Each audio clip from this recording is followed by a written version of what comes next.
அப்பொழுது இயேசு பிசாசினால் சோதிக்கப்படுவதற்கு ஆவியானவராலே வனாந்தரத்திற்கு கொண்டு போகப்பட்டார். அவர் இரவும் பகலும் 40 நாள் உபவாசமாயிருந்த பின்பு அவருக்கு பசி உண்டாயிற்று. அப்பொழுது சோதனைக்காரன் அவரிடத்தில் வந்து, நீர் தேவருடைய குமாரனே ஆனால் இந்த கல்லுகள் அப்பங்களாக்கும்படி சொல்லும் என்றார். அவர் பிரதியுத்தரமாக, மனுஷன் அப்பத்தினாலே மாத்திரமல்ல, தேவனுடைய வாயிலிருந்து புறப்படுகிற ஒவ்வொரு வார்த்தையினாலும் பிழைப்பான் என்று எழுதியிருக்கிறதே என்றான். அப்பொழுது பிசாசு அவரை பரிசுத்த நகரத்திற்கு கொண்டு போய் தேவாலயத்துக்கு உப்பிரிகையில் மேல் அவரை நிறுத்தி, நீர் தேவனுடைய குமாரனே ஆனால் தாழே குதியும், ஏனெனில் தம்முடைய தூதர்களுக்கு உம்மை குறித்து கட்டளையிடுவார். உமது பாதம் கல்லில் இடராதபடிக்கு அவர்கள் உம்மை கைகளில் ஏந்தி கொண்டு போவார்கள் என்பதாய் எழுதியிருக்கிறது என்று சொன்னான்.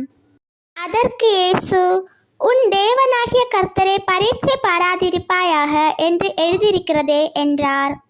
மறுபடியும் பிசாசு அவரை மிகவும் உயர்ந்த மலையின் மேல் கொண்டு போய் உலகத்தின் சகல ராஜ்யங்களையும் அவைகளின் மகிமையையும் அவருக்கு காண்பித்து, நீர் சாஷ்டாங்கமாய் விழுந்து என்னை பணிந்து கொண்டால் இவைகளெல்லாம் உமக்கு தருவேன் என்று சொன்னான். அப்பொழுது இயேசு, அப்பாலே போ சாத்தானே, உன் தேவனாகிய கர்த்தரை பணிந்து கொண்டு அவர் ஒருவருக்கே ஆராதனை செய்வாயாக என்று எழுதியிருக்கிறதே என்றார். அப்பொழுது பிசாசானவன் அவரை விட்டு விலகி போனான். உடனே தேவதூதர்கள் வந்து அவருக்கு பணிவிடை செய்தார்கள். யோவான் காவலில் வைக்கப்பட்டான் என்று இயேசு கேள்விப்பட்டு கலிலியாவுக்கு போய் நாசரேத்தை விட்டு செபுலோன் நப்தலி என்னும் நாடுகளின் எல்லைகளில் இருக்கும் கடற்கரைக்கு அருகான கப்பர்நாகுமிலே வந்து வாசம் பண்ணினார். கடற்கரை அருகிலும் யோர்தானுக்கு அப்புறத்திலும் உள்ள செபுலோன் நாடும் நப்தலி நாடும் ஆகிய புறஜாதியாருடைய கலீலியாவிலே இருளில் இருக்கும் ஜனங்கள் பெரிய வெளிச்சத்தை கண்டார்கள்.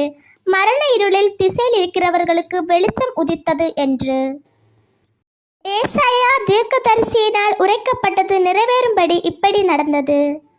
அது முதல் இயேசு, மனம் திரும்புங்கள், பரலோக ராஜ்யம் சமீபித்திருக்கிறது என்று பிரசங்கிக்க தொடங்கினார்.